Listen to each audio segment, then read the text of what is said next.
Hello and welcome to episode 37 of the FPL Podcast by Fantasy Football Hub as we look ahead to Gameweek 8 and beyond. My name is Andrew and I'm joined as usual by two of the best FPL managers in the game, former third place finisher Andy Green. Andy, how has your game week gone so far? Yeah, I captained the highest point scorer in my team, which is a trend I hope continues. No double-digit hauls, but quite happy with 55 points overall. Not bad, above the average. That's all we need is a green arrow every week. And we also have six-time top 10k finisher Adam Hopcroft. Adam, how was your game week? Absolutely appalling. Don't listen to me for advice this week is what I would say. It's that bad that I haven't even logged in to FPL to check my game week rank, to check my rank. It's about 35, 36 points. Oh, no way. So, but I had a good week the week before. It's the way it goes. You need Grealish. You need a Villa asset in there. Yeah, well, it was the worst outcome, wasn't it? Like Villa getting beat and Grealish hauling. It was like the worst possible outcome for me. But he does look good, to be fair. I think I scored 49. I was silently laughing on Friday evening because I was tossing up all day between starting Seiss or Podence, and in the end, literally at a minute before the deadline, which I never do, I flipped it last second from Seiss to Podence to start. And when I saw he was started, obviously scored, I thought, winner, I'm on for a stormer this week. But obviously then Seiss stayed on the bench, so I would have got Podence in anyway. And then all that over nothing, and then I ended up just with a paltry 49. But I'm sure we'll look at our teams and stuff later.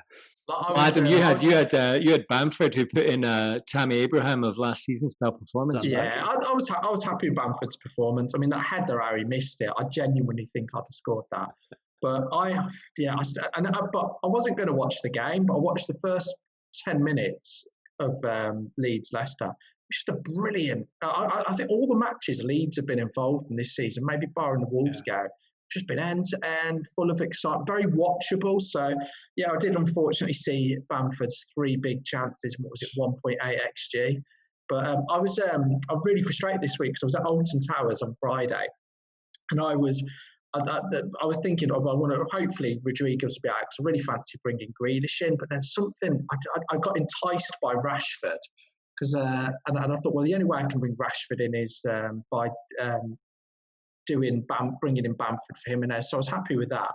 But my alternative move would have been to the two players I had an eye on, and I put both of them in. The other player in the chat was Zuma, and I nearly did Seiss to Zuma, and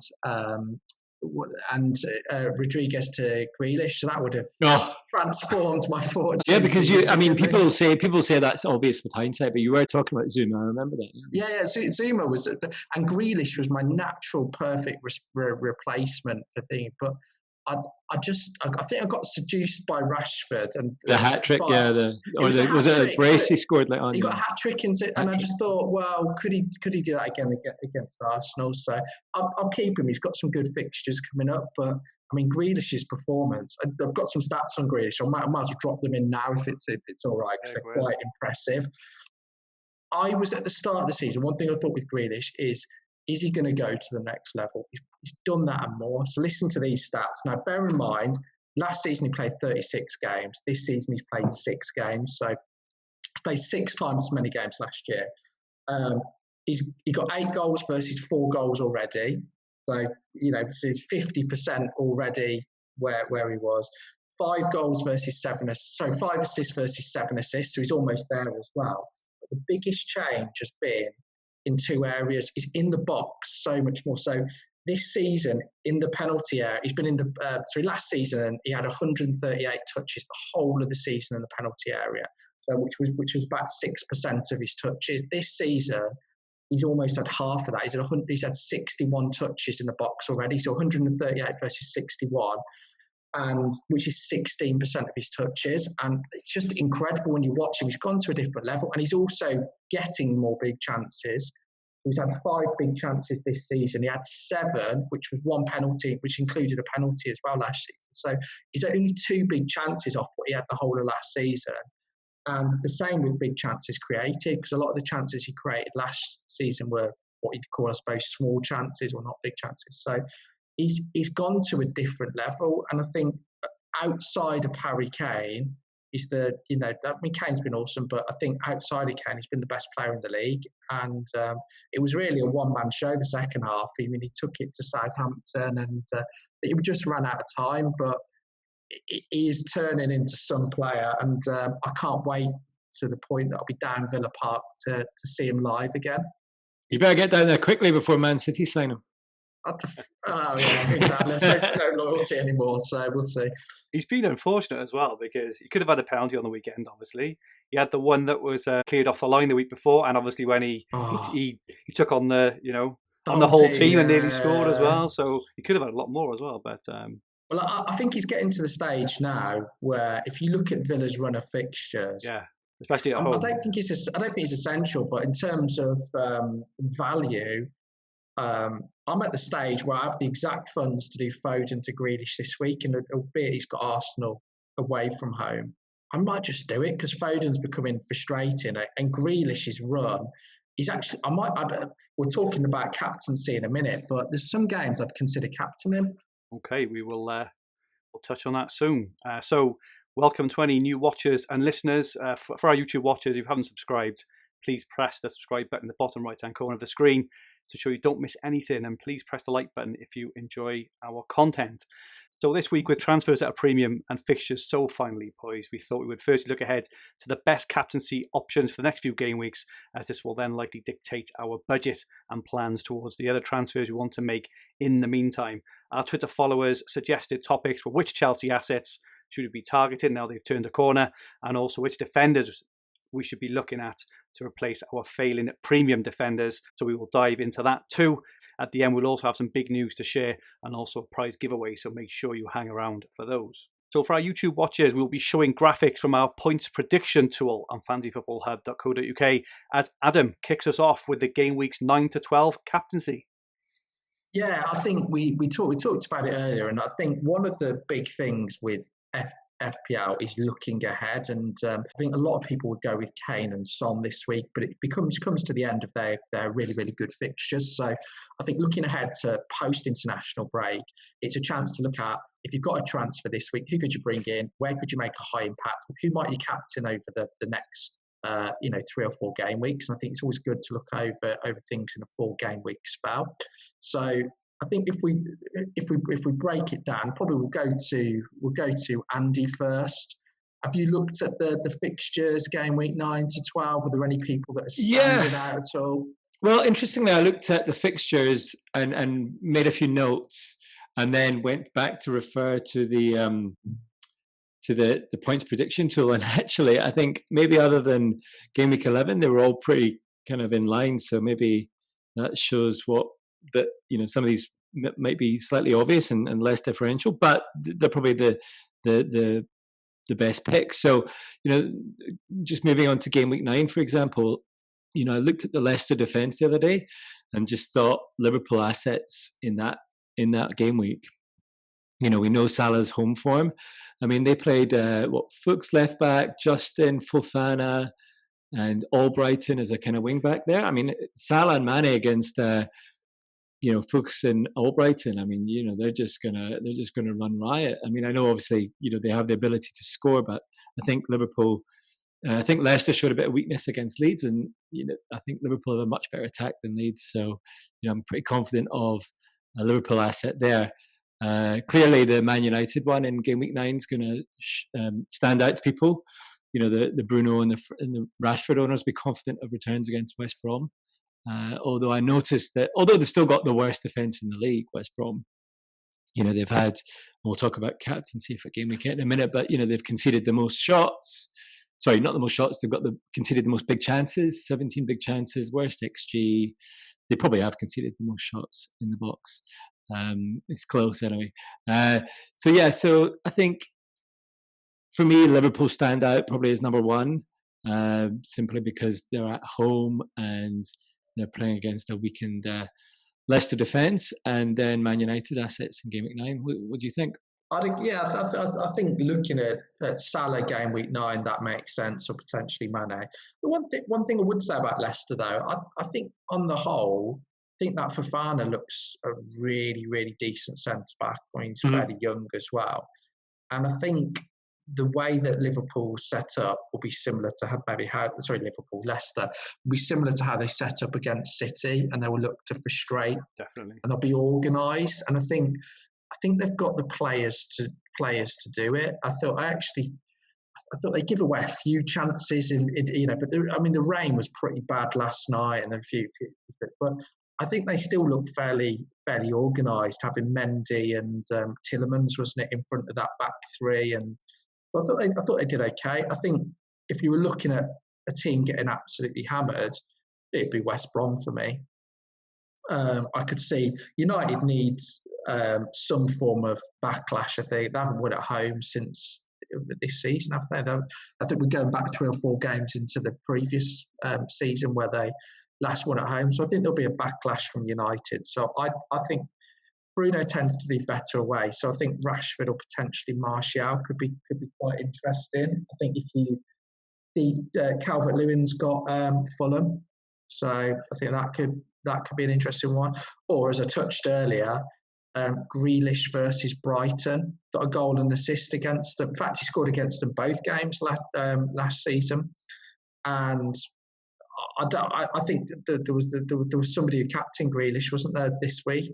And I'm trying to think who it was, but FPL Raptor, I think, on Twitter. That's it, yeah. And I thought fair play that came off. So I actually think it might be quite divided in game week 9. I think there's some mixture of people going United, some going Liverpool.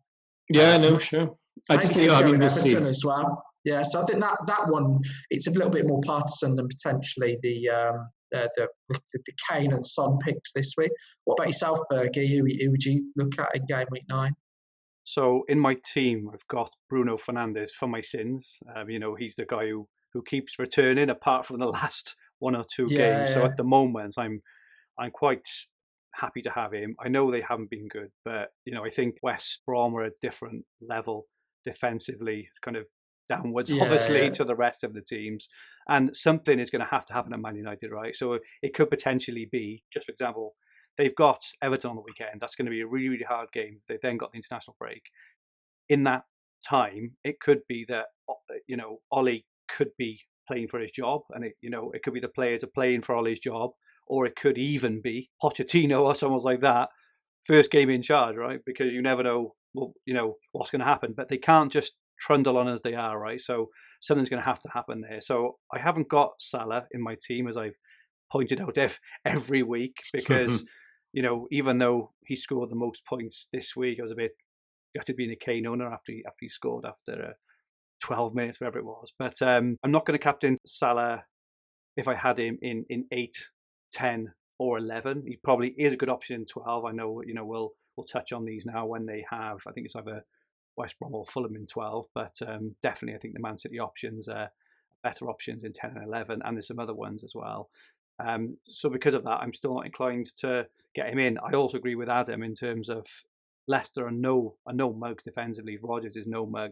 He's not just going to kind of go toe-to-toe with Liverpool.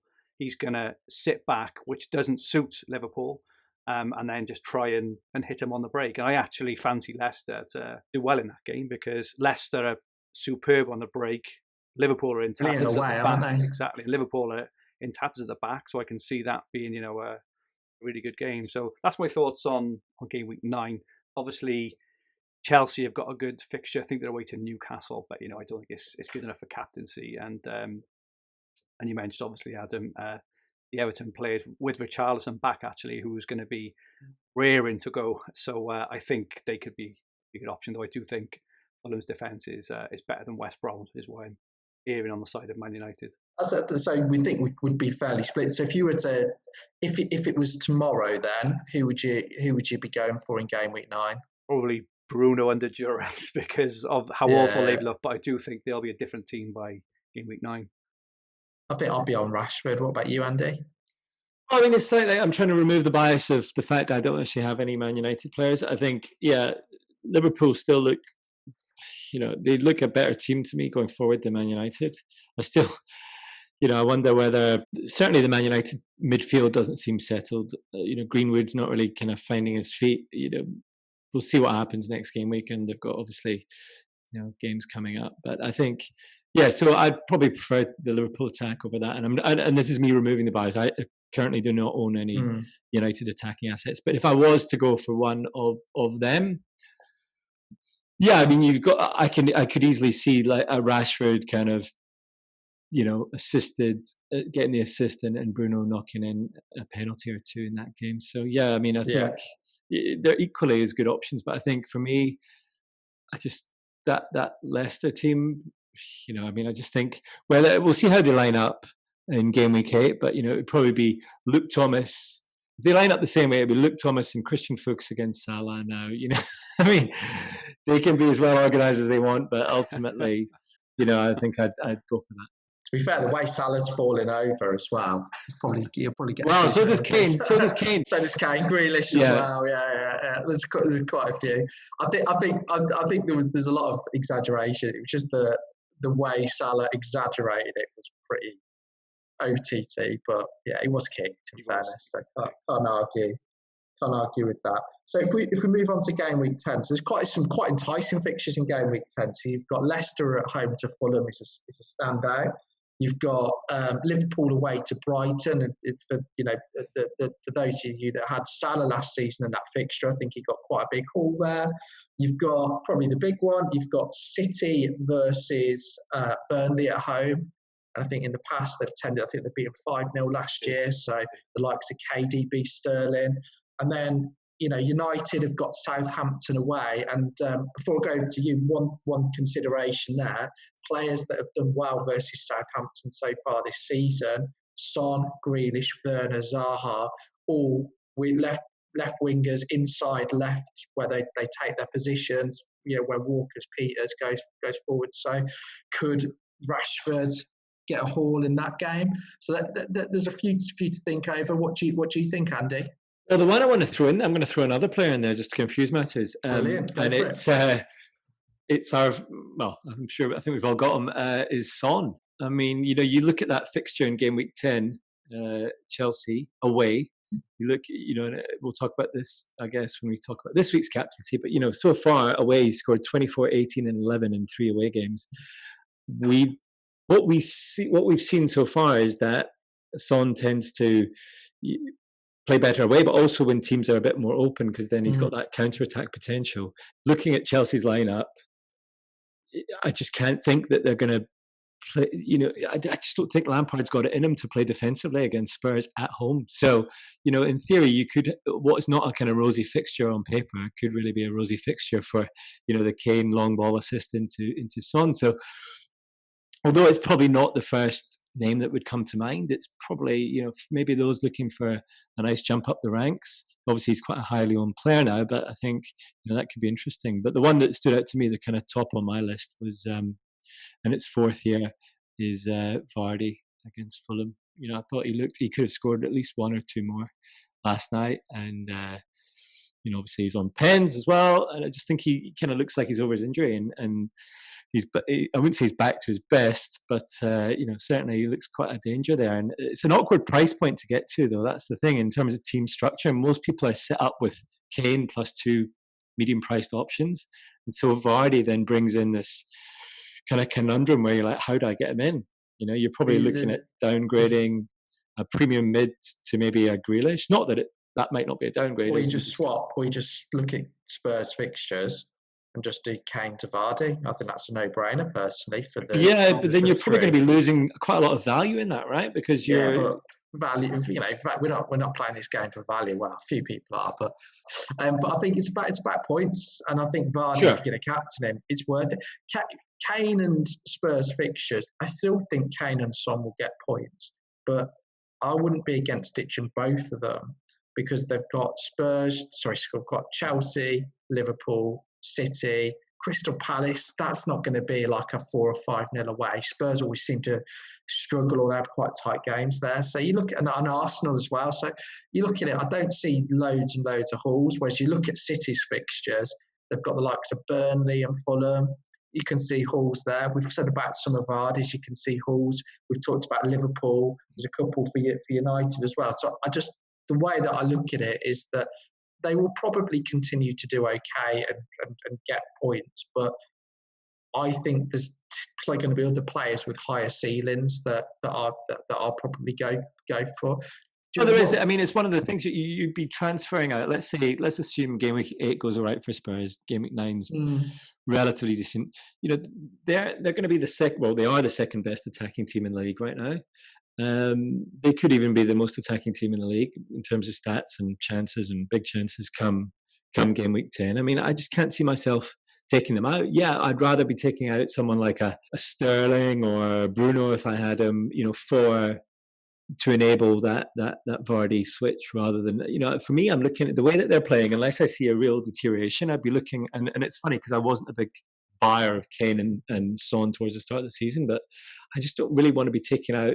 I hear you on the fixtures, don't get me wrong, but the way that they're playing on the counter, I think that they could score big against teams that attack them more, and I just don't want to take out a team, you know, whether it's Mourinho, take out players from a team, whether it's Mourinho or it's just the fact that maybe that Bale's arrived, or it's just the fact that, you know, they've had a great start to the season. I just don't really want to take out either of them right now.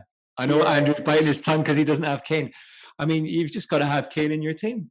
Go on, Fergie. No, you jump in here. I do have Kane. I brought him in last week. Oh, you brought him in? I captained him this week. So, sorry. No, I'm about to have Kane, but I do think Kane is dispensable come Game Week 10 because you can't have everyone, and there are much better options. I think Vardy, Sterling, and De Bruyne, looking at those fixtures, are just far better options than Kane. But I think they are as well because you could still. I do think you have to keep Son. I think, you know, we've all said it, right? And I've fallen foul of it twice this season already. So I had Son in Game Week 1, blanked. I took him out for Game Week 2, scored 4 goals. I wildcarded in Game Week 3, didn't have him in. He scores another 18 points. I bring him in. I just miss it. He's one of these you have to keep him in, Son, for me. At his price, he is probably now potentially the best value player in the game at that kind of 9 million. You know, I mentioned it last week. He reminds me of Salah when he started and he was that price. You would never have taken Salah out this season. And I think we're looking at the same for Son personally. And this is why I think. So now you've got Kane. I understand that totally, but now you've got Kane in. Yeah. Would you not prefer? Because this is the sort of mindset I'm looking at. I would rather, you know, looking at your team now. I'd rather, if I was you, I'd be looking at moving Fernandes to someone like Grealish, and then that allows you to upgrade someone like Werner to Vardy if you want him in 10, for example. You know, rather than trying to be a bit too clever and remove probably one of the Golden Boot challengers who's equally high for assists. I think my rough plan is to either downgrade Kane to Vardy or Kane to the Calvert-Lewin, and then look to get, you know, haven't got De Bruyne at the moment or Sterling. From Game Week 10 onwards, those fixtures, I don't think there's a better run of fixtures for any team in the whole season for that next month.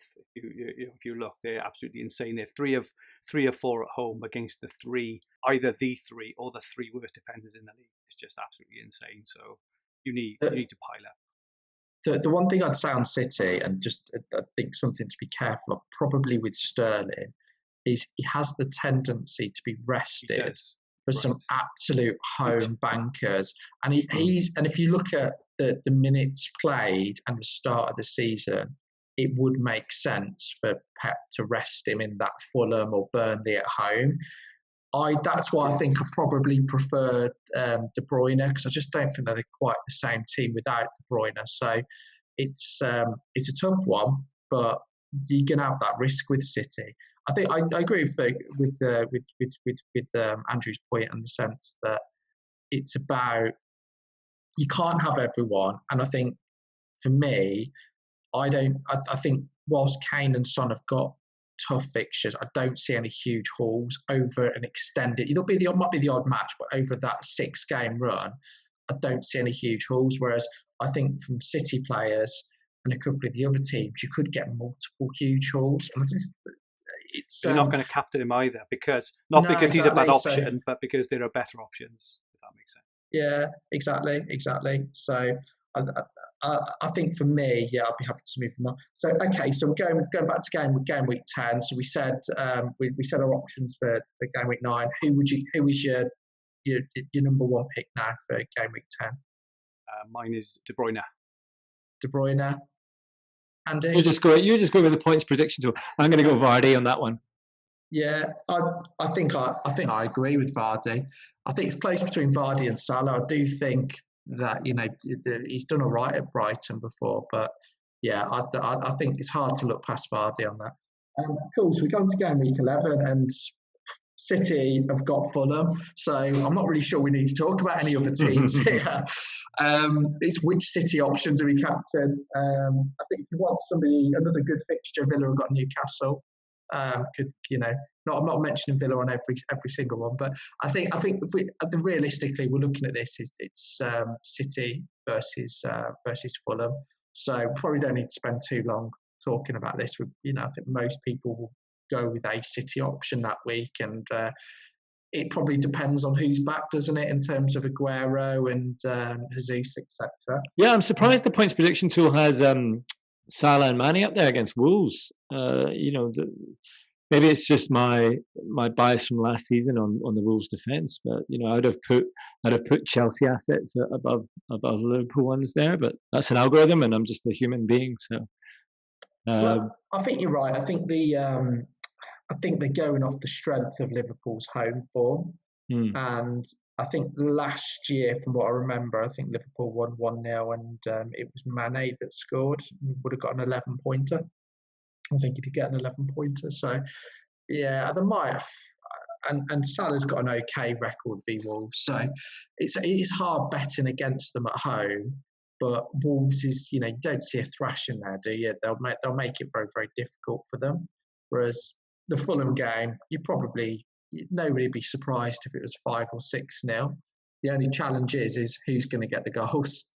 Yeah, I had either probably De Bruyne, and then actually had Bruno. I just know Sterling's just not really had a rest. So at some point he is going to have a rest. I agree with you. So I had Bruno there as well against West Ham, because Bruno tends to be, again, looking for a kind of away fixture with a team kind of looking to come at them rather than just sit back and defend. Yeah, I think that's a good option. So I think we can all agree on a City option now. I think the Hub Predictor tool has got, is it De Bruyne who's top on that one? Yeah. It sort of alternates, so it seems to be Salah and De Bruyne that are heavily preferred. And then we go into game week 12. It's not, I don't think it's unanimous on this one. So you've got, say that actually Liverpool have got Fulham away, so it could be looking at Salah or Mane. If we want to look outside that, I think Leicester have got Brighton at home. Could be a good one. Really, one that might not a lot of people will look at, but Callum Wilson, who's in fine form, has West Brom at home. Could be an option there. But I think what we're starting to get towards, are there any others that you guys have noticed for game week 12? I think the only thing I would say around team-wise, and it's only because I've just seen Jota has just popped in his second one in of the night. Surely it can't be. Has he got 2? He's got 2 tonight, right? So surely it can't be long before he breaks into that team. And I'm assuming he's still around 6.5 million midfielder. I'm not. Maybe not for captaincy. He probably has broken in. Maybe not for captaincy, but my goodness, he could be an incredible option. Instead of Salah, or even in addition to Salah. If you wanted Salah as your captain, but for all these Liverpool games we're talking about, if Jota's in that front three, he could be, an outstanding Liverpool option as well. But sorry, I've got off a tangent there. But do you know what? While we're on him, he looks like he's playing through the centre. Stats for tonight: he's had 3 shots on target. He's obviously scored. Salah and Mane. I think Mane's had 1. Salah's had nothing. He looked, when he came on the other night, he looked sensational. He's electric, isn't he? Yeah, and I think he is. He could be worth looking at. And I think whether you go City this week or you look at the Leicester game, but I don't think it'll be long before he's in most people's teams. Because I think he can't be kept on the bench if he's put every time he plays or even comes on, he scores. It's like it's no fluke, is it? He's just doing it, and surely he's due a start soon, especially with Firmino. 6.3 million as well. 6.3 million midfielder, so you get a clean sheet point as well. The extra point for a goal. Oosh. Anyway, well, it just is another. If you're not a big fan of Podence, it just opens up another option to be able to kind of go for either 3 strikers or even 2 premium strikers. It's just he could be another Foden is the thing. You'd have to accept the kind of highs with the lows, I suppose. But yeah, I think there's a bit of a difference though with Klopp. You sort of he's quite consistent with who he selects. With Guardiola, you just don't know where Pep's going to play anybody. So yeah, I think that could be a bit of a decent option. Yeah. For game week 12, away to Fulham, Arsenal at home to Burnley, but at the moment you're probably not looking at from Arsenal. Spurs away to Palace, which could be decent.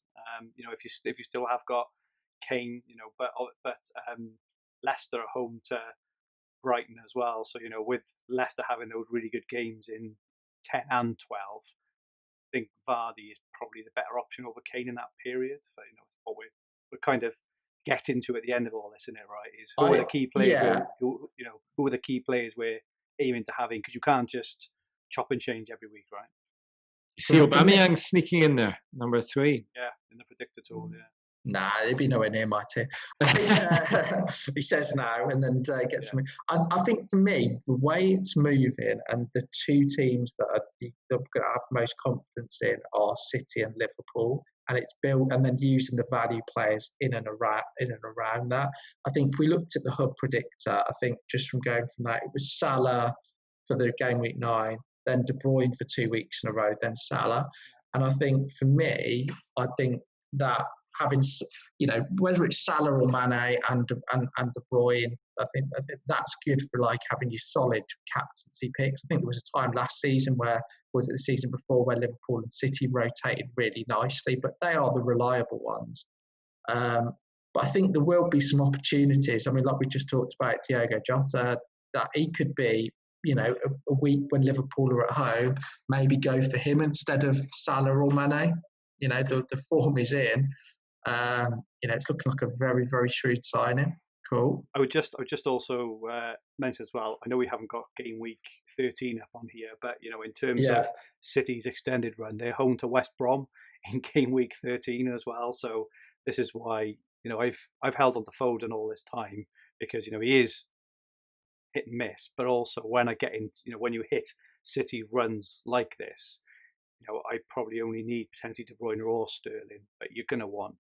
Surely everyone's going to want double City attack. And Aguero and Jesus are coming back to fitness as well, who we haven't even mentioned yet. So, whilst we're on the subject of Foden, because you own him, don't you? Is that correct? And I think he's got to go. And the reason I do is I just think there are better options at that price at the moment. I know he's City coverage technically, but we've mentioned Grealish, we've mentioned Diogo Jota. I think both of them at the moment are significantly better options. If I said to you the next 4 games, Foden's going to start 3 or 4, Jota's going to start 3 or 4, I would back Jota any day of the week at the moment. I think the problem with City, with Foden in particular, you never know where he's going to play. So he's playing in midfield tonight. He's played in the front 3. When Aguero and Jesus come back, again, it's going to throw into that lottery. I think Torres has come in and actually done quite well in terms of goals and assists, and I think he's got either a goal or assist tonight, hasn't he? So I think Foden for me he's probably. I think there are better options at the moment at that price range. I know there is an argument you could hold him for the whole season and he'll do okay, but I don't think he will beat Grealish. And I think at the moment, the way Jota's performing, it's hard to argue, against him as well. Potentially the likes of Zaha, Barnes as well. So I would also say that we've just all the main captain options, or the majority of the main captain options we mentioned, apart from Vardy, are all midfielders as well. Yeah. So I think there's an argument for going and say, you can easily go Calvert-Lewin, Bamford and Adams or Wilson, for example, and have Jota, Foden, Salah, Son and De Bruyne, just as an example. I'm not sure if you can actually afford all of those, but you could actually have in, almost all these players due to their plethora of cheap strikers that are having a great season, maybe. And that's the way it's going. I think you tend to get trends, and I think at the end of last season or post lockdown, it was very go big in midfield. Yeah. There was almost like 4 or 5 really, must have types of players. The way that we're going trend wise is big in midfield, and I think the budget forwards will allow us to do that. So yeah, exciting FPL times. It is indeed. So hopefully that has kind of helped everyone think about, from game week 9 to 12, the next 4 or 5 games, the kind of players you're going to want in for the captaincy. And obviously then this leads us on to our other topics in terms of, right, who are the best players to fit around the edges, or who can we afford? We've just basically filled up our front eights with Liverpool, Man City, Spurs, and whoever else. But moving on, so Chelsea have seemingly turned a corner, and we had questions from at Ed Startup saying want to bring in an attacking Chelsea player, but worried none of them are rotation proof. Havertz, Werner, Ziyech, or just leave alone. And at Cuba_FPL also asked, Chelsea seem to be catching some form. What are their best assets to get? So for our YouTube viewers, we have a graphic up from our OptaStats tool showing the Chelsea's player stats from the last 4 game weeks, sorted by expected points, which shows Zuma up the top at the peak of the whole Chelsea team with expected points of 25.3. Then Chilwell 23.6, Jorginho 19.7, Werner 18.9, and then Thiago Silva at 17.8. So shall I go first on this one, Adam? Sorry. Yeah, go for it. So for me, the best option that I would say for Chelsea, I've got 2, but my main one is probably Chilwell. He just looked prime Alonso almost. I think he's been very unlucky. Even in the last game, he was bundled over in the box, which I think should have been a penalty. And he also had the assist for Giroud. Obviously, that was chalked off as well. Chelsea have tightened up at their back. The next 2, they've got Sheffield United and Newcastle. And everywhere you look, match of the day, whether you look on Twitter, whether you look wherever, Chilwell bombing forward down that left-hand side, he's going to get attacking returns. He looked to me Alonso Prime Mark II. And Alonso Prime Mark II, if we said, he's 5.8 or 5.9 million, with those fixtures and with their form, I think everyone would be absolutely jumping all over him. Zuma is obviously one, right? And he is good value. My only question with Zuma is with Rudiger and Christensen there, I'm just never convinced that he's going to start every game, because Silva is probably there to stay, I'd guess, and the rest of the back 4, apart from obviously that whole Reece James, Aspilicueta thing on the right-hand side, they're fairly settled, and Zuma will be the one for me who kind of gets moved. His goal threat, he's been absolutely superb. His expected attacking returns are higher than Havertz, believe it or not, for the last 4 games.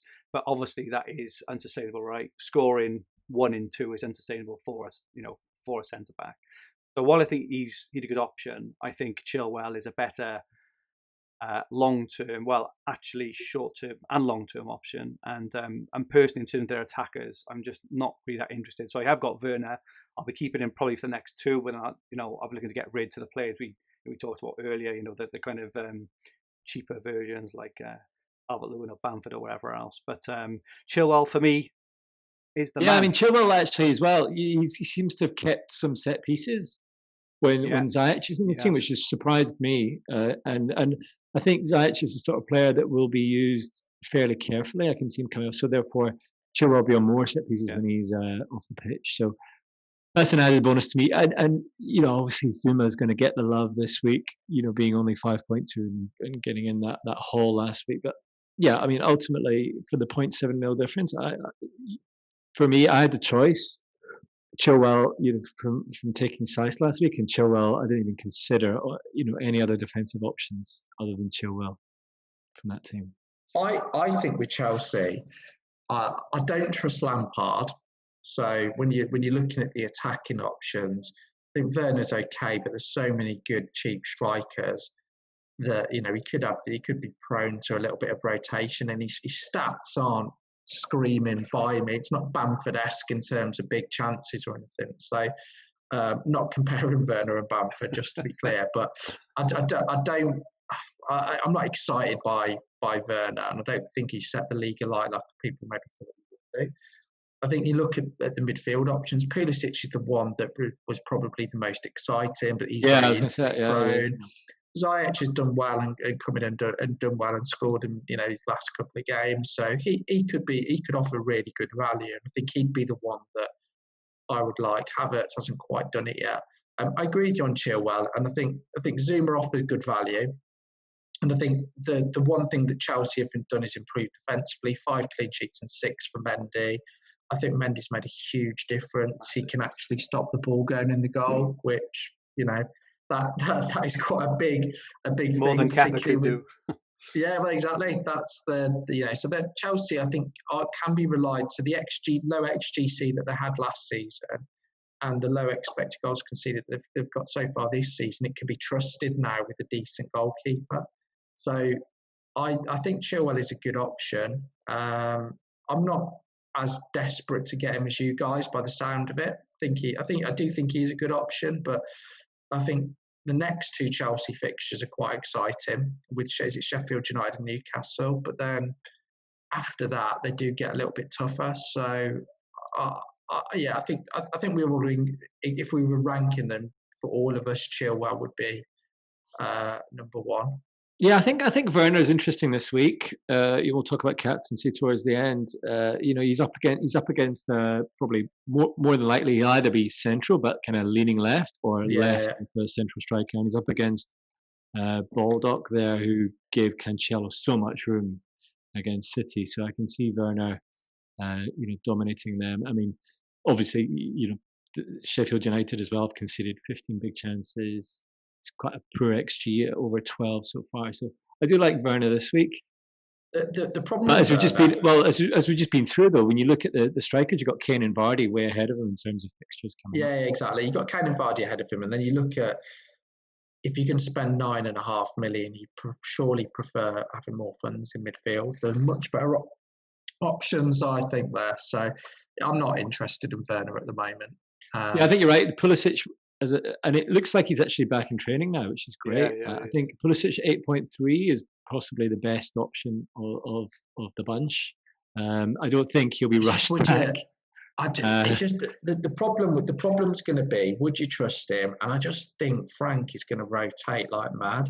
And I just don't like Lampard as a manager. We've touched. I'm not going to go into detail because I'll get loads of comments saying you've got to give him time and all of this. So nothing personal against him, but I just don't think he's a great manager. He's got great players, so he's going to get results. But I'm not convinced Chelsea have got a set style of play. They look good against Burnley, but I'm not.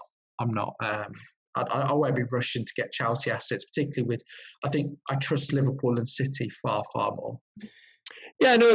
Bear in mind though, last season they were, I think, the second or third best team for XG, and I've been eyeing them up for a while, and Pulisic was on my radar, and then luckily I didn't have him with that kind of training injury. But I think with him on his way back, and he could even be 8.2, probably just stay 8.3. I just think fixture dependent as well. But I can't sit there. We'll go on to my team later. I just can't sit there with huge premium mids when I'm looking at some of these strikers we just talked about. Have you got Grealish?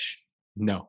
He'd be right now I've got Son, Salah and Sterling. I think for me, Grealish over any Chelsea midfielder 100%. And I've been a bit hesitant to bring them in, but just the stats I said at the start, he's on fire. He looks like he's going to score every game. And I think the big advantage you've got with Grealish is that he's going to play 90 minutes. And he's not going to get injured in the warm-up I think that's the thing as well is Lampard has already said, haven't he? There's going to be a lot of rotation, and that's not what you want. There's this game week now, and after the international break, there's either another 2 or 3 European game weeks as well. There's no way they can keep flogging all these players. So all the players we just mentioned, even Chilwell, Zuma, Werner, Pulisic, Ziyech, they're all going to get rested at some point. As Werner was on the weekend. Obviously, he made it in the end, right? But he wasn't in the team. So I just think we need to bear that in mind. These non-European teams, I think, have got a big advantage. So really should be. I might take you up on that bet, Adam, when Pulisic is back. I think when Pulisic is back, he may outscore Grealish for the rest. I know it's very dangerous. Not a chance. Not a chance. And Villa's fixtures are so good. I'm not saying Villa will do well. I'm not saying that at all. But having watched Grealish play this season, he's just on an absolute different level, fully motivated, playing 90 minutes. He's on, he's like I say, he's the second best player in the league so far this season for me. So for anyone who wants to bring in Chelsea assets, gents, who are your top three? So 1, 2, and 3 for players to get in from Chelsea. Andy, who are yours? Well, for me, it's Chilwell, Pulisic, and Werner. Obviously, Pulisic is out for the moment, so therefore it'd be Pulisic and Werner. But when he's back, Pulisic should be the second. Okay. Adam, and yours? Yeah, number 1, Chilwell. Number 2, budget dependent, I would go Zuma. And number 3, Ziyech. I'm the same as you, Adam, though I'm kind of in between. It may be Zuma and Ziyech, maybe, The other way, yeah, exactly. Yeah, I couldn't argue that. I think we need to see a little bit more of Ziyech. If he continues to play at this level over the next 2 or 3 games, he could be a great bargain at that price, especially when the European stuff is over. Okay, so moving on, and with many defenders just not doing it at the moment, looking at you, Roman Saiss, Trent Alexander-Arnold, et al. We had questions from @DomFPL. So who are the best 2 defenders up to 5 million? Need to get rid of Saiss and Alexander-Arnold. So he's very, very clear on that.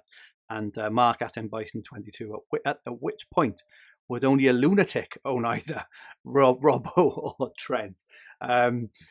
I've got both of them in my team, so you can think about that kind of what you want. But cheap defenders, then, Jen. So we asked who are the best current cheap defenders, and for our YouTube viewers, we have a graphic up my members Opta Stats tool showing all defenders and the 5.5 million for the last 4 game weeks sorted by expected points, and also a graphic from our members fixture ticker showing teams sorted by defensive ease for the next 4 game weeks. So all defenders under 5.5 million last 4 game weeks. Kurt Zouma top of the charts again, even though we're saying he's not even the best Chelsea option. Don't mind anyone else, but he's there with expected points at 25.3.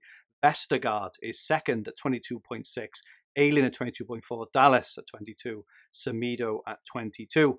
And in terms of fixtures, then, so West Ham top the best defensive fixture stats for the next 4 game weeks. Arsenal second, Palace third, Leicester fourth, and right at the bottom you've got Wolves, Fulham, and Spurs are the ones with the worst defensive fixtures of the next 3.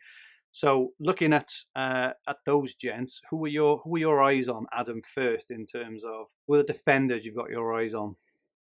So because I know Trent was mentioned at the start, I have been set on getting rid of him for a while. However, I think something has changed in terms of his performances over the last 3 or 4 games. He's got 2 assists in a row in the Champions League. He was unlucky versus Sheffield United. I actually think Liverpool have got some good fixtures defensively. I think Van Dijk will be missed, but I think the fact they've got 4 of the other 5 of the back 4 helps them. So I think I'm gonna keep Trent, and I think it's quite nice that people are moving away from him, and he's starting to look like the player that we wanted him to look like. So I think my long-term plan is to probably keep him. I think defenders that I would look at, we've mentioned Chelsea, boys. I think Chelsea have been. They weren't a bad defence last year. They just had a goalkeeper and a few errors that really, really cost them. So I think looking at Chelsea is good. And I think Zuma, or whatever he is now, 5.2, I think he is very good value. If you've got the money, go for Chilwell, which is a little bit more. You mentioned West Ham. I think West Ham, in fact, you can make a case probably 4 options for West Ham when you look. Do you want the goal threat of Balbuena? Do you want do you want the assist potential of one of the wing backs? Creswell on set pieces. So I think you've got some good options there.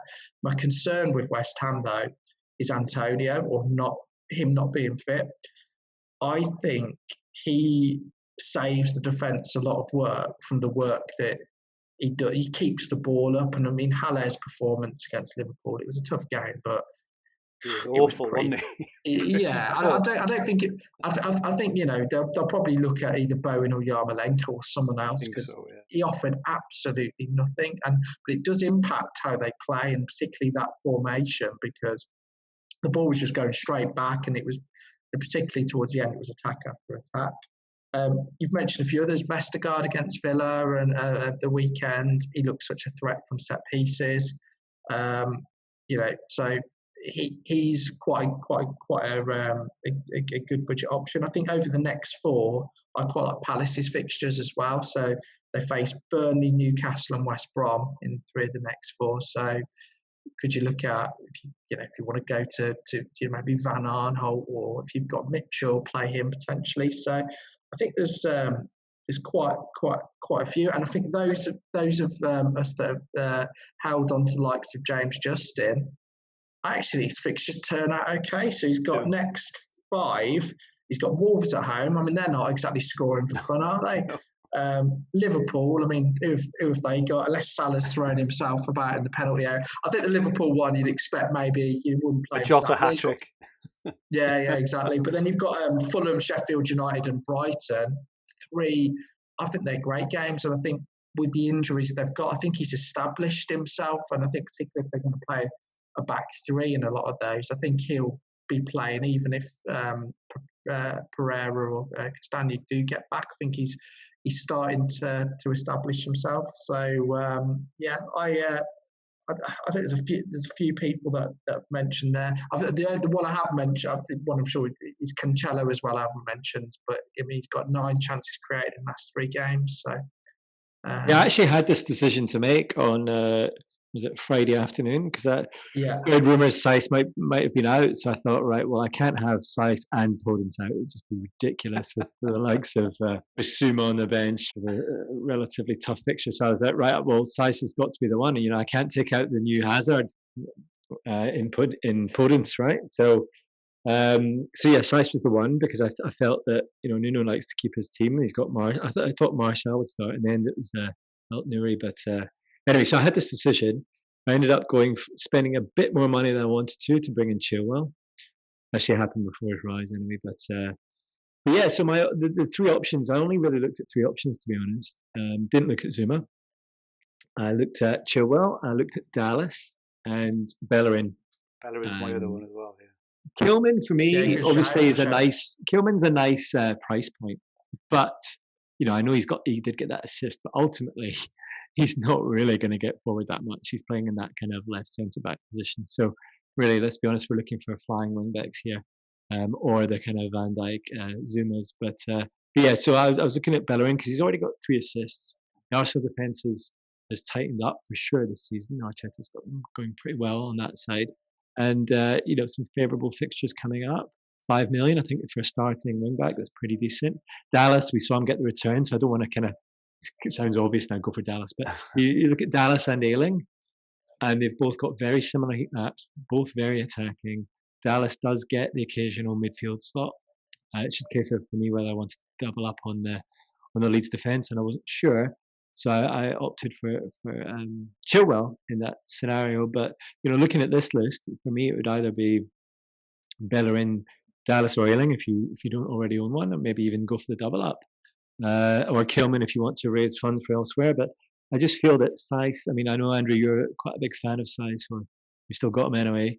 He has played so many games that I feel that at some point he might come back in. But Nuno's the sort of manager that when Kilman's playing well, he's not going to bring him out. So I just don't think Kilman's nailed for the rest of the season, basically. So, buy him with risk associated. You've mentioned all my 4. I was quite excited because I had this list of 4. I thought you'd all have Creswell, who I'm bringing in this week, as Adam says. He's got really good attacking threat, set piece, both direct and indirect as well.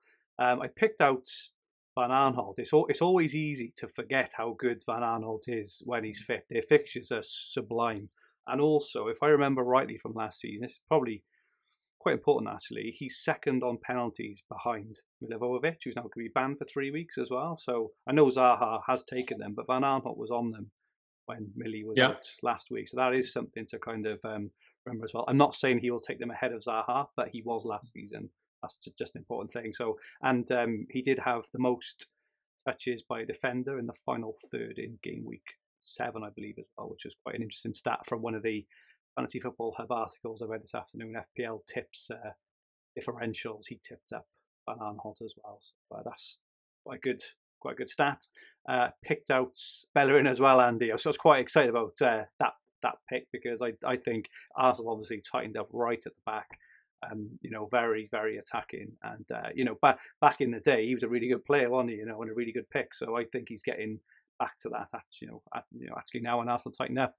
And Cancelo, who we mentioned last week for Man City as well, ahead of the game week 10 run. So, if you wanted a treble up on City for those 4 or 5 games in particular, you probably maybe wouldn't want or couldn't even afford a treble up in terms of forwards and midfielders, but he would give you kind of room up there, wouldn't he, as well? So I think he's a really good option as well. So, yeah, Cancelo's good. He's just not nailed. No. Question for you: what age do you think Bellerin is?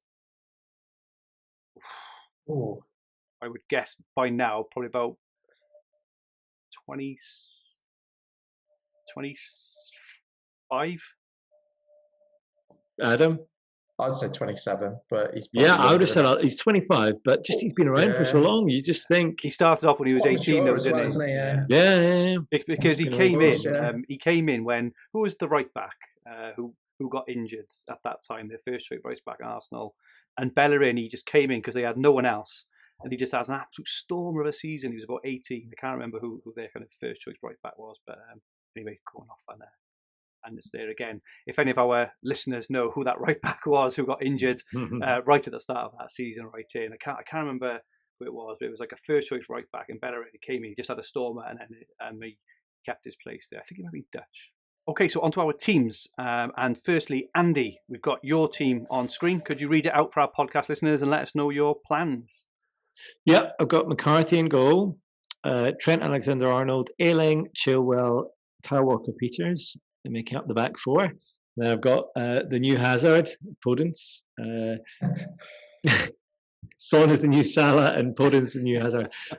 Son, Salah, Sterling in the midfield, so very strong on paper in the mid there. And then I've got Calvert-Lewin and Kane up front. So obviously there's a tough fixture on paper there for Liverpool. I just want to, you were talking about Trent, the fact you've got Trent and Robbo. Before anyone takes Trent out, and it's a pretty obvious move if you're on a wild card, and probably some people would be looking at it right now thinking, right, he's over 7 mil, premium asset, I'm looking at upgrading mids. Take a look at Trent's numbers and his heat maps. When we talked about it briefly last week at the end of the pod, when Henderson is on the pitch. For me, the reason that Trent hasn't performed up until the last couple of games, as Adam was saying on the last few games, is that Henderson has not really been in the team. When Henderson plays, I think, we've seen tonight as well, Trent's got one of the assists. I think when Henderson plays, it just frees Trent up. Now, whether that's Henderson's work rate, I'm sure if you look at his, tracking back skills, he's probably one of the fittest players in the league. I just think he's just a different player with Henderson on the pitch. I wonder whether Klopp was keeping him back when Henderson was out the team. So for me, Trent is still in there, and until there's an injury or a significant downturn in Liverpool's performances. I know they've been weak defensively, but that's probably due to some other factors like Alisson and Henderson being out. So anyway, sorry, that's an aside on Trent. The problem with this team I've got right now is that, as you can see, I'm pretty, my midfield is covers a lot of the budget. So, my bench is Brewster, Bissouma and Justin. So there's not a lot of flexibility there. So, when I sit there and look at Sterling, should have really scored over the last 2 game weeks. But yet he's consuming 11.5 mil. And then I look at assets like Jota or Grealish. And that would obviously enable a Brewster upgrade. Although I still, he had a couple of chances last game week. But yeah, I think I need to get a kind of mid-priced midfield in for Sterling. And maybe get a striker in there, and then that'll stop me having to pay 4 at the back. Because although goals have normalised, I still don't see a lot of clean sheets coming through. So yeah, at the moment I've got Son as the captain. I'm just enticed by this away fixture element. You saving your transfer this week? At the moment, I'm saving. Yeah, I don't really. I'd like to have two. For that. Yeah, I'd like to have two just to be able to kind of move Sterling to someone attractive. To be honest, Sterling should have returned. The reason I don't want to take Sterling out, right, guys, and we've just talked about City's fixtures, but yeah, they have. In my opinion, they're fixture proof for a start. Fixture proof, but they've got Burnley in 10 and Fulham in 11, and West Brom in 13. Yeah, and they've been unlucky. Sterling has been unlucky. I think he probably does need that central striker to be back so that he can he's playing more centrally. And forget even prior to being played as the central role occasionally this season, I think when he's kind of positioned on that wing, he's playing more centrally than he has done, which is great. So the Sterling conundrum for me is a tough one. I think I'm going to keep him but that does limit me. I think you're going to leave him. Jesus is back on the bench now this evening, and Aguero is due back on the weekend. He's going to definitely be back by game week 9. So that solves one of them will do that, that issue. And then you taking him out on game week 9 ahead of that fixture in game week 10. I just think you're asking for trouble, person. And Sterling Man City are kind of. I feel like they're on the brink of a smashing a team, if not a couple of teams. So I think, and Sterling will be a major part of that. The one question mark is that he's playing a lot of 90-minute games. So I want to see him clubbed off. I don't think Sterling's doing it at the moment, unfortunately, and I think for his price, he's not getting anywhere near the numbers. If you look at XGC, XGA, chance it, he's just, he's getting into some okay positions, but he's so far off what you would want. And I think you should get rid of him, and I think you should bring De Bruyne in. No, I think this is the thing. You can be, but that doesn't really kind of explain. That doesn't help the upgrade of the forward. Oh, no.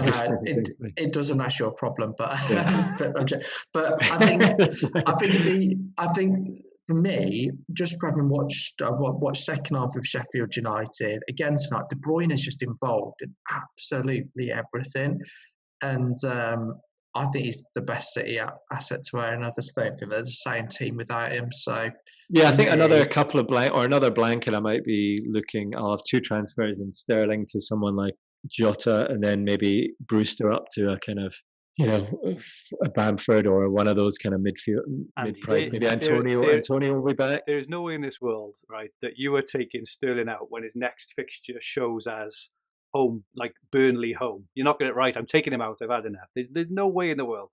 I don't know. It's a big price point to be sitting there getting 2 points a week, and he's not guaranteed for 90 minutes. So he's played a lot this season.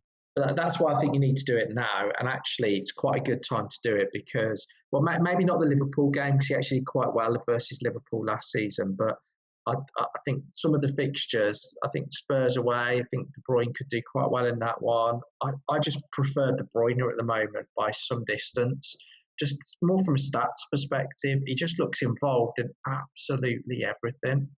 If you were doing the downgrade, Jota's just scored his hat-trick. So has he? Yeah, well, there you go. So there's your Sterling down to Jota.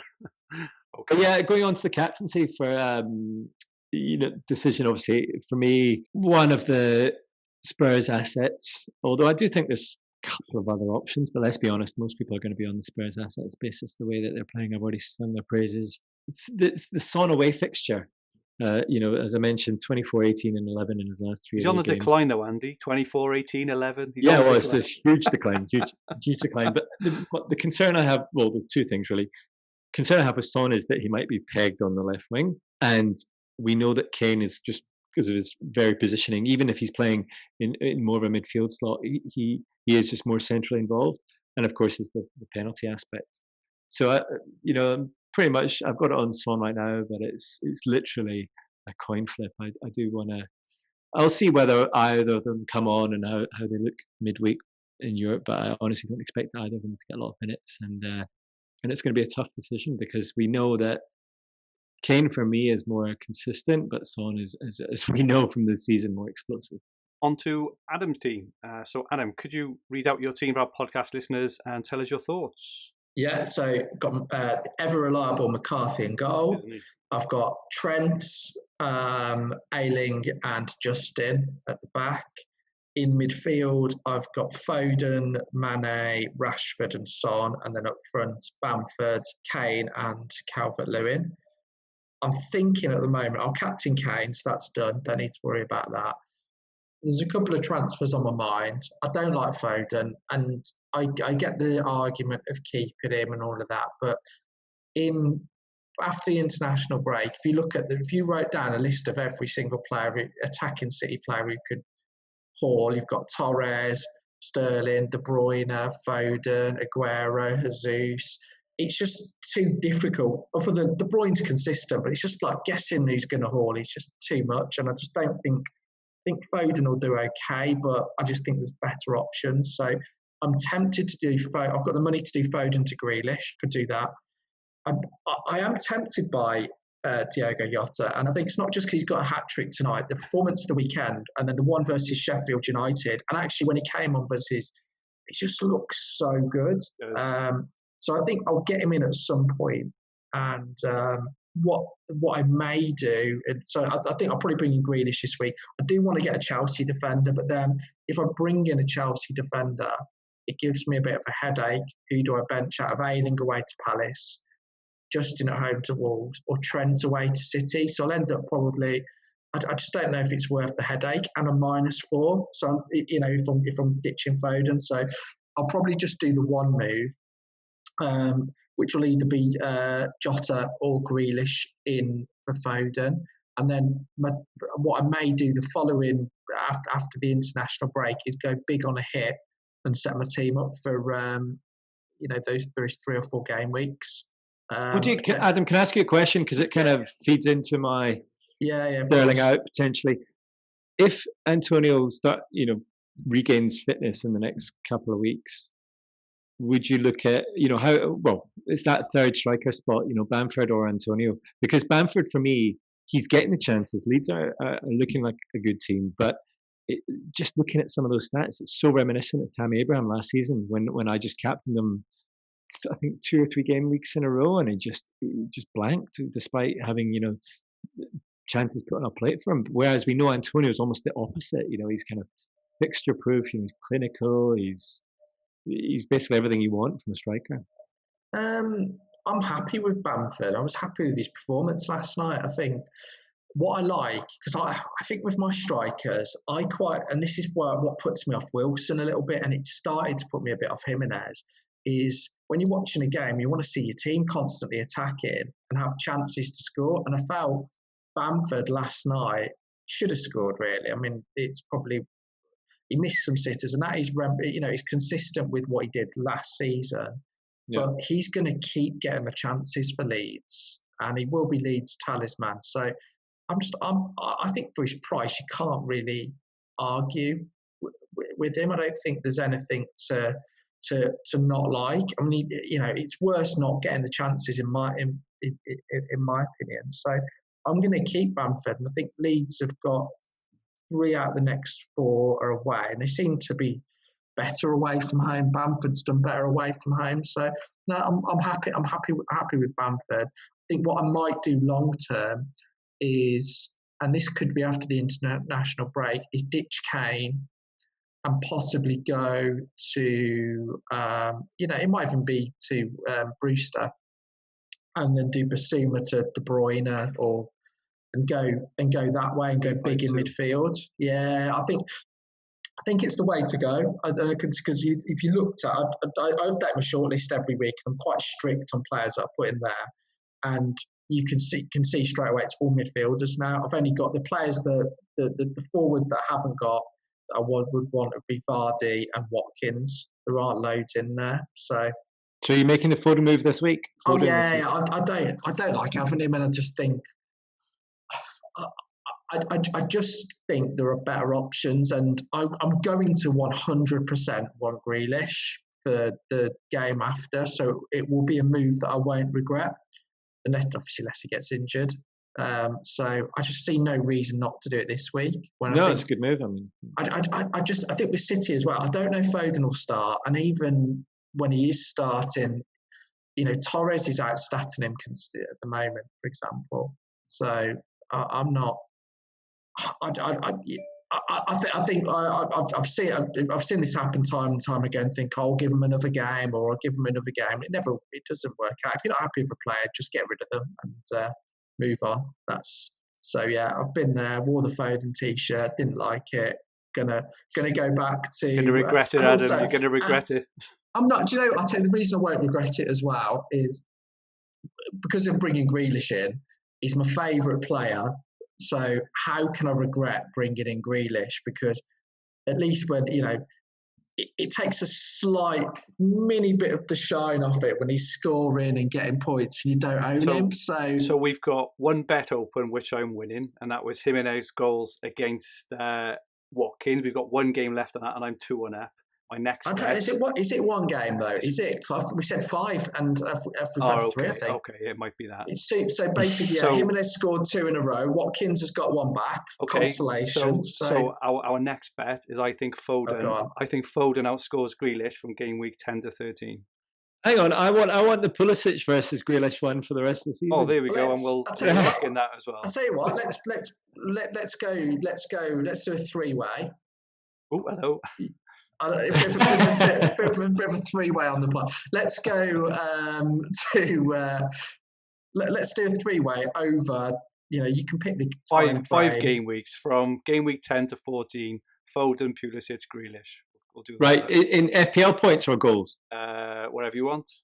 I'm not confident.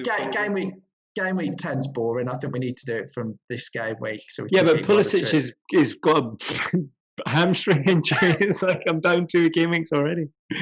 Okay, he's hobbling around. We'll sort it out anyway. But that is on. We'll sort out the exact. I don't even think. I'm definitely not worried about that. Grealish has got that hands down with his balls come in, and he's like I said, he's with all the touches he's having in the box, he's going to. Okay, from game week 9 in, right? So we'll get this game week out of the way. So Pulisic is fit. Game week 9 for 5 game weeks. Yeah, we'll do to get 9 to 13. 9 to 13. Oh, that's got. No, hang on. I talk about the rest of the season. Oh, that's a long. It's a long way. It's a long way. We'll lose the. Well, we might be able to meet up for that beer by the end of the season. Well, yeah. I think from now to the end of the season, I don't even think there's a question at Grealish. Yeah, Pulisic, exactly. Pulisic, exactly. I mean, there's no question. It's not a question. Pulisic he'll get injured again. I won't even have to worry about it. He won't even play enough games to match Grealish. It's not even a points per game issue. It will just be. So not worried. It could be. Yeah, that's the risk. It's the risk. It's a huge risk because he will get injured again.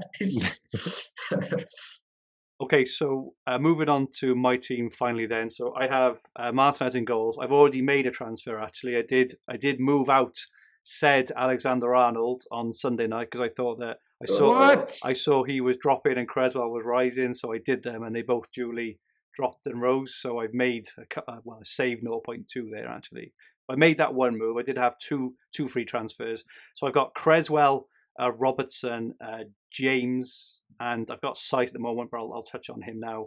Then got Foden, Son, and Fernandes in midfield, and the very fortunate Watkins, I think, to have that penalty on Saturday. I've got Kane and I've got Werner. I'm quite happy with Werner with the fixture this week, and I've got Podence first on the bench. Now I have got a second transfer, and my immediate plan, I haven't done it yet because I wanted to wait till the European games were out of the way, but I'm planning on doing Sice to Chilwell, which I can afford, which will give me a double up for this weekend on James and Chilwell. Obviously, if James starts, but they're home to Sheffield United, so I quite like that. But my plan is to get rid of James because he's just I can't handle him being in one week and not the other. So I'm moving in Chilwell alongside James for this game week with their plum fixture, and I'll probably look to move out James in the future to either someone like Kilman or someone else to release a few funds. So moving forward, then I'll have a back three of Creswell, Robertson, and Chilwell, which I'm quite happy with. My other option, or I could even do a -4, was to move Podence then onto either Jared Bowen, who does excite me. The only issue if I do that then is if Antonio is back the week after, I'd probably prefer Antonio to Bowen, and I wouldn't want to double it. That's what's holding me back. But with all Adam's love for Grealish, I can't believe this. If I get Grealish in now, I'm gonna have a double off on Grealish and Watkins purely because Adam has told me. It's do you know what?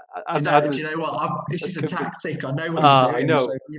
So you're taking the bets and covering yourself with the team. I will have triple Villa. If I do that in Martinez, Grealish, and Watkins, but also with Grealish and Watkins. I think obviously Grealish is a far better long-term pick than Watkins, so I can move. I think Watkins is fine though. If you look, I don't know. I don't want to double up. Look at Villa's fixtures from Gameweek. After the international break onwards? Yeah. It is literally as good as you can get. Yeah, but Watkins, he had to beg for his points. He's on pens.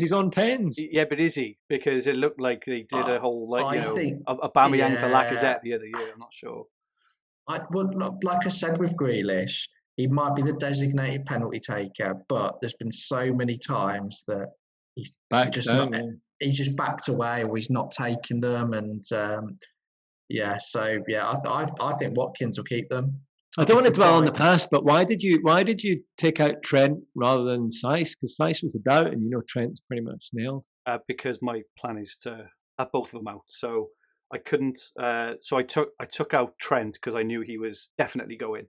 Right, so Saiss, you didn't know that Saiss was going to get dropped. Okay, yeah. So I moved on Trent. Sorry, I moved Trent on because he was dropping, and I knew he was definitely leaving my team anyway. And I brought in Cresswell because I knew he was rising. I definitely wanted him in. The other one is Saiss to Chilwell, but obviously Chilwell hasn't played yet. He's playing tomorrow night, so I'll do it after then as long as he's. And what about Foden? Are you going to keep him? Oh, definitely, all the way through. I am, and I'm going to have Jota at some point as well. If you go Foden to Grealish, then you got triple Villa. Perfect, right? Just as they go off their run of form. I know, yeah. So I'm probably going to look to go on, to a similar team of like a 3-5-2 or 3-4-3 with 3 cheap strikers. But I'm quite excited. I still won't have Salah because all right, he's still with 8 points on the weekend. I think he was fortunate to end up, as the top captaincy choice out of, Kane, Son, and Salah.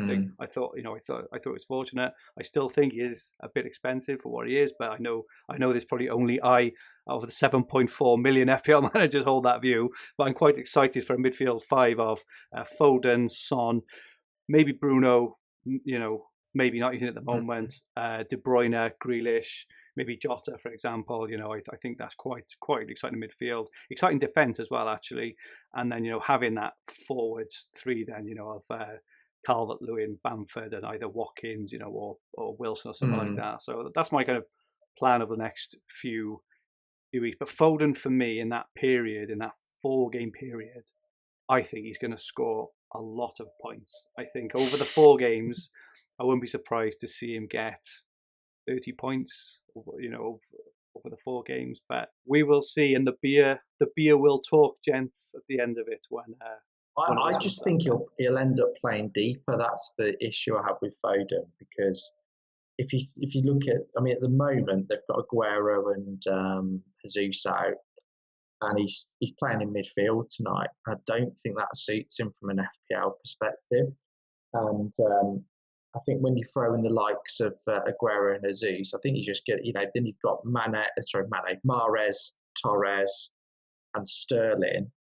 And I think he's just going to end up playing further and further back. And I'm not convinced that. We haven't even mentioned Bernardo Silva as well, so I'm just not convinced that suits him. It's a shame because I thought he looked really good against when he came on versus West Ham. He looked okay in the Champions League last week, but even in the Champions League match last week, he didn't, from a stats perspective, he posted very, very little. So I've just gone off him completely. I think he'll do okay, but I just think there's better options. I plan on having him and Grealish, so I'm gonna have more. But anyway, covering yourself. Get Pulisic in as well. Okay, so we haven't got our at FFH Podcast Mini League this week. Apologies to all for that. We'll make sure we get that back ready for next week. But the Mini League code is LV24ZG, so please make sure you join using that, and our YouTube watchers can join using the auto-joint link in the description below. So finally today, we are running a competition to name our podcast. So we are looking for a more original name than the FPL Podcast. So please comment below with your ideas. Whoever picks the name we like the most will win a Fantasy Football Hub mug brought to us in association with FPL Merch. Drop them a follow at FPL Merch for all your FPL merchandise needs. Our YouTube watchers can see the beautiful black Fantasy Football Hub mug now on screen. So name our podcast. We're looking for very original, fresh names to come back after the international break. So drop them in the comments and the winner wins a mug. So many thanks as usual to Adam, Andy, and to our loyal watchers and listeners for their great questions and comments. We really do appreciate it. We do have some sad news that due to personal circumstances, Andy will not be able to make the podcast every week going forward, though he will continue on an ad hoc basis. Andy, thank you so much for your contributions to this point, taking us to 37 episodes. We will certainly miss those dulcet Scottish tones each week. So thank you very, very much. And so potentially for the final time for a while, Andy, where can we get hold of you? I think I'll be back. On Twitter at FPL Fantasy Guide. But yeah, hopefully there'll be some great guests that come on, and maybe even some people in a kind of rotation format. So yeah, it's going to be quite exciting, I think. Wonderful. So Adam, you're stuck with me, just me and my random thoughts and bets from now on for a while. Where can people get hold of you? A Hopcroft 13 on Twitter. Okay, and my Twitter handle is at Fergie222. So this video recording will be on the Fantasy Football Hub YouTube channel, with the podcast versions available on all major podcast platforms. If you like what you watch, please press the like button. And remember to subscribe to the channel in the bottom right-hand corner of the screen. If you enjoyed your listen, please rate the podcast and leave a comment. Our handles on Twitter, Instagram, and TikTok are at FFH_HQ, and our podcast Twitter handle is at FFH_podcast. Make sure you follow our website. It's fantasyfootballhub.co.uk, where you'll find everything you need for fantasy football, all under one roof, including player comparison tools, the fixture ticker, Opta stats, top player team reveals, the points prediction tool, and much, much more. To join the tens of thousands of other fantasy managers and sign up to the Hub to use all our amazing resources as demoed on this podcast this evening, just click the top link in the description below. You will not regret it. We will be back in a couple of weeks previewing Game Week 9, potentially with a new name. So please think of some names and get them in the comments. See you then. Stay safe and good night all.